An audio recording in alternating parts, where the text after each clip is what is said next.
بسم اللہ الرحمن الرحیم۔ السلام علیکم۔ مزمل وائس آفیشیل میں خوش آمدید۔ میری دوست نازلی 1 سال کے بعد مل رہی تھی۔ میں اس وقت بیوٹی پارلر میں ایک پارٹی کے لیے تیار ہونے آئی تھی۔ میں اسے وہاں دیکھ کر بہت خوش ہوئی اور یہ دیکھ کر تو میں اور زیادہ خوش ہو گئی کہ وہ بیوٹی پارلر میں دلہن بننے آئی ہوئی تھی۔ میں اس کے سامنے جا کر کھڑی ہو گئی۔ ہائے نازلی، تم کیسی ہو؟ ہم 1 سال بعد مل رہے ہیں، میں نے چہک کر کہا، مگر وہ مجھے اجنبی نظروں سے دیکھنے لگی۔ میں تمہیں نہیں جانتی، اس نے مجھے حیرانی سے دیکھ کر کہا۔ میں یہ سن کر حیران رہ گئی۔ یہ 1 سال پہلے کی بات ہے جب ہماری دوستی ہوئی تھی۔ ہم نے ایک دوسرے کے ساتھ کتنا اچھا وقت گزارا تھا، یہ کیسے ممکن تھا کہ اسے کچھ یاد ہی نہیں رہا۔ نازلی یہ کہہ کر جلدی سے پارلر سے باہر چلی گئی۔ یار نازلی رکو تو، میں اس کے پیچھے بھاگی۔ وہ جس کار میں سوار ہوئی میں بھی اپنی کار میں بیٹھ کر اس کے پیچھے چل پڑی۔ کچھ دیر بعد نازلی کی گاڑی ایک میرج ہال کے سامنے رکی اور وہ اندر چلی گئی۔ میں بھی اس کے پیچھے میرج ہال کے اندر چلی گئی۔ نازلی اس وقت اپنے دلہے کے پاس پہنچ چکی تھی۔ دلہا اسے آتا دیکھ کر اپنی جگہ سے اٹھ کھڑا ہوا اور نازلی کی طرف اپنا ہاتھ بڑھایا۔ جو ہی میری نظر نازلی کے دلہے پر پڑی، مجھے سب سمجھ آ گیا کہ نازلی نے مجھے پہچاننے سے کیوں انکار کیا تھا، کیونکہ اس کا دلہا۔ میرا نام صبا ہے اور میں ایک امیر گھرانے سے تعلق رکھتی تھی، جبکہ میری دوست نازلی ایک غریب گھر سے تھی۔ نازلی مجھ سے کالج کے لاسٹ سیمسٹر میں ملی۔ کیونکہ میں بہت امیر باپ کی بیٹی تھی، اس لیے تھوڑی مغرور تھی اور اجنبی لوگوں سے کم ہی ملتی تھی، اس لیے نازلی خود چل کر میرے پاس آئی۔ وہ پڑھائی میں اچھی تھی، اس لیے وقتاً فوقتاً نوٹس بنانے میں مدد کرنے لگی۔ یوں دنوں میں ہماری دوستی ہو گئی۔ میرے سارے نوٹس وہی مجھے بنا کر دیتی تھی۔ میں بھی یہ سب فری میں نہیں کرواتی تھی، بلکہ اس کے بدلے اس کی مدد کر دیتی تھی۔ میں شاپنگ کرنے جاتی تو نازلی کو ساتھ لے لیتی، تھوڑی گپ شپ بھی ہو جاتی اور مجھے اتنے سارے بیگز بھی نہ اٹھانے پڑتے۔ میں ہمیشہ اس کے لیے بھی کچھ سوٹ لے لیتی، کیونکہ وہ لینے سے انکار کر دیتی تھی، اس لیے میں خود ہی کچھ نہ کچھ لے کر اسے گفٹ کر دیتی۔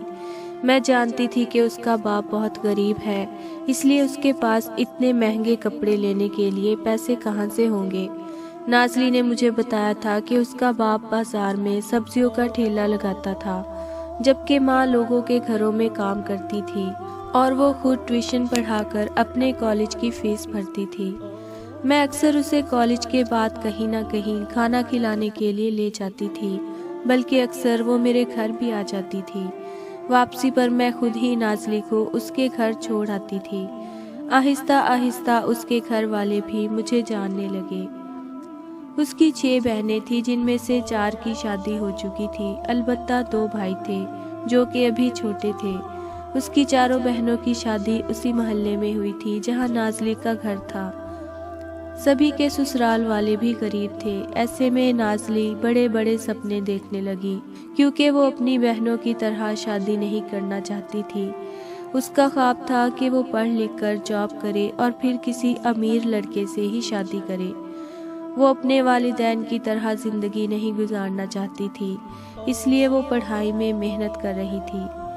میں بھی اس کا ساتھ دینا چاہتی تھی، کیونکہ میں چاہتی تھی کہ وہ اپنے خواب پورے کر سکے اور وہ لائف گزارے جس کے وہ خواب دیکھتی تھی، کیونکہ وہ بھی ہر معاملے میں میری مدد کرتی تھی۔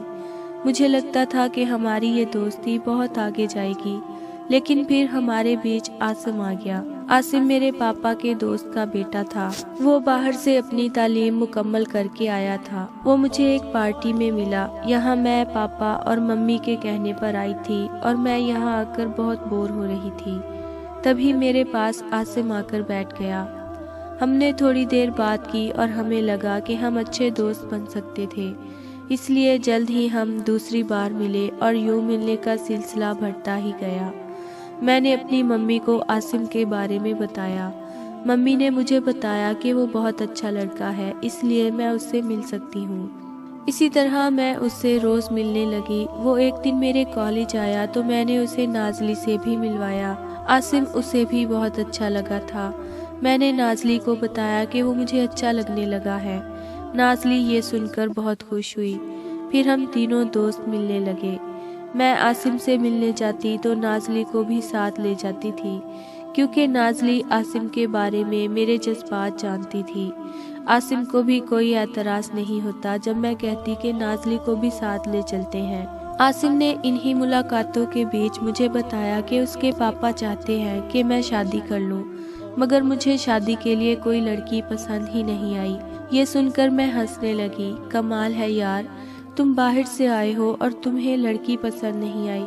یہ سن کر وہ بھی ہنسنے لگا۔ اس نے ہمیں بتایا، مجھے جس لڑکی سے محبت ہوگی میں اسی سے شادی کروں گا۔ یہ سن کر ہم دونوں چپ ہو گئیں۔ پھر ہم یوں ہی ملتے رہے۔ پھر ایک دن ایسا ہوا کہ ہم تینوں ایک ریسٹورانٹ میں کھانا کھانے گئے، لیکن اچانک میری ممی کی کال آ گئی۔ ممی کی طبیعت اچانک خراب ہو گئی تھی، اس لیے وہ مجھے بلا رہی تھی۔ اسی وجہ سے مجھے گھر جانا پڑا، لیکن میں نازلی کو اکیلا چھوڑ کر نہیں جانا چاہتی تھی۔ مگر عاصم نے مجھ سے کہا، تم بے فکر ہو کر چلی جاؤ، میں کھانا کھانے کے بعد نازلی کو اس کے گھر چھوڑ دوں گا۔ میں نے نازلی کی طرف دیکھا، وہ بہت پرسکون انداز میں بیٹھی تھی۔ اس نے کہا کہ وہ عاصم کے ساتھ چلی جائے گی، اس لیے میں بے فکر ہو کر چلی گئی۔ اگلے دن میں نازلی سے کالج میں ملی، وہ ٹھیک تھی۔ اس کے بعد ہمارے ایگزام شروع ہو گئے تھے۔ میں نے عاصم سے ملنا کم کر دیا کیونکہ میں پرسکون ہو کر پیپر دینا چاہتی تھی۔ میں اس قدر مصروف ہو گئی کہ نازلی سے بھی کم ملاقات ہو پاتی تھی۔ نازلی بھی کہیں بزی لگتی تھی، کیونکہ اگر وہ فری ہوتی تو مجھے تلاش کر لیتی۔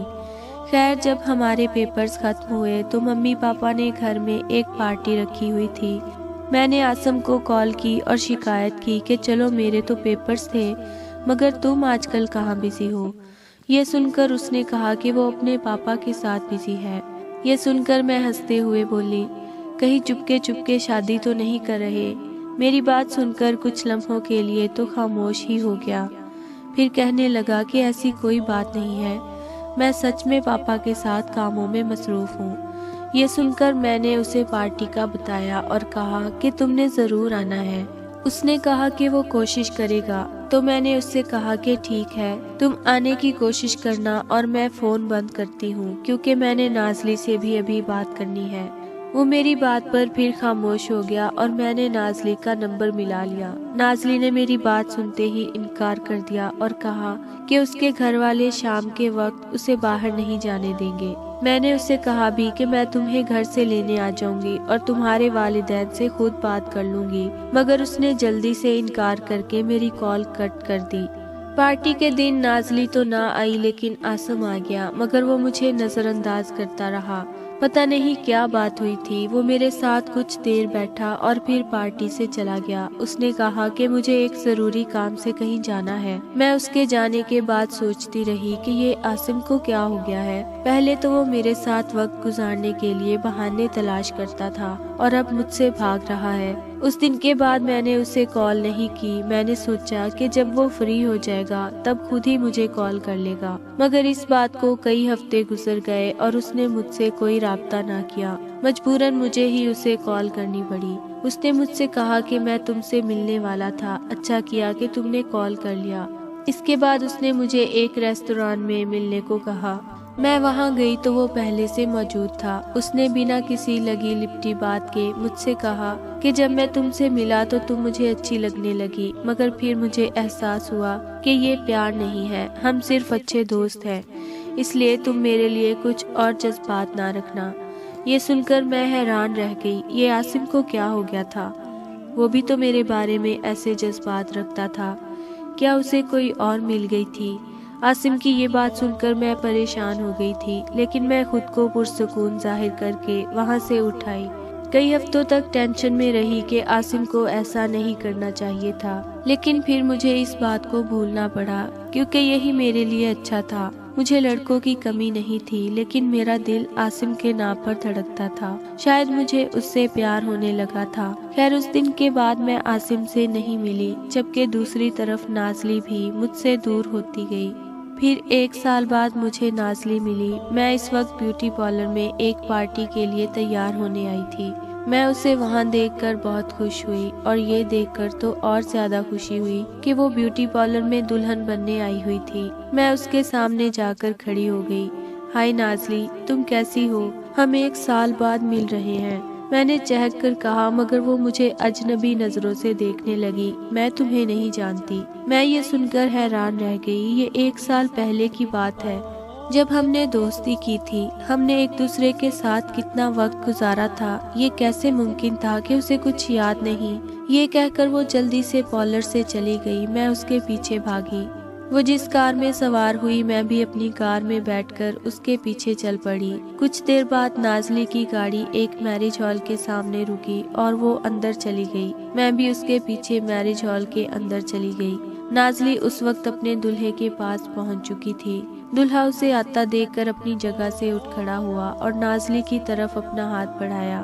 جو ہی میری نظر نازلی کے دلہے پر پڑی، مجھے سب سمجھ آ گیا کہ نازلی نے مجھے پہچاننے سے کیوں انکار کیا تھا، کیونکہ اس کا دلہا عاصم ہی تھا۔ میں ان دونوں کو ساتھ دیکھ کر حیران رہ گئی۔ وہ دونوں شادی کر رہے تھے، لیکن ان دونوں نے مجھ سے یہ بات چھپا لی تھی۔ شاید ان دونوں کو ڈر تھا کہ کہیں میں کوئی ہنگامہ نہ کھڑا کر دوں، اسی لیے تو دونوں نے مجھ سے ملنا جلنا چھوڑ دیا تھا کہ کہیں مجھے اس بات کا پتہ نہ چل جائے۔ میں نازلی کو حیرانی سے دیکھ رہی تھی۔ اس نے کیسا لمبا ہاتھ مارا تھا، نہ جانے اس نے عاصم کو کیسے پھنسا لیا، کیونکہ دونوں کے سٹیٹس میں بہت فرق تھا۔ لیکن مجھے اس بات پر حیرانی نہیں ہو رہی تھی، بلکہ میں اس لیے حیران تھی کہ یقیناً نازلی میری غیر موجودگی میں عاصم سے ملتی رہی ہوگی، اسی لیے تو عاصم نے مجھ سے معذرت کر لی۔ لیکن انہوں نے مجھ سے یہ بات کیوں چھپائی؟ میں ان دونوں کی دوست تھی، اور ویسے بھی عاصم مجھے اچھا لگتا تھا، لیکن میرا اس کے ساتھ کوئی رشتہ نہیں تھا۔ وہ یہ بات مجھ سے شیئر کر سکتے تھے، مگر خیر، یہ نازلی کے لیے سنہری موقع تھا۔ وہ عاصم سے شادی کر کے اپنے خوابوں کو پا سکتی تھی، مگر اس نے غلط راستہ اختیار کیا۔ میرے لیے بھی یہ اچھا موقع تھا کہ میں ان دونوں کے سامنے جا کر انہیں شرمندہ کر دوں، مگر میں ایسا نہیں کرنا چاہتی تھی۔ اگر انہوں نے مجھے اپنا دوست سمجھا ہوتا تو وہ مجھے اپنی خوشی میں شریک کرتے، اپنی شادی کے بارے میں بتاتے، مگر نازلی تو اتنی بے وفا نکلی کہ اس نے مجھے پہچاننے سے ہی انکار کر دیا۔ اگرچہ عاصم اور نازلی نے دوستی کے نام پر مجھے دھوکہ دیا، مگر میں ان دونوں کو نئی زندگی شروع ہونے پر انہیں دعائیں دیتی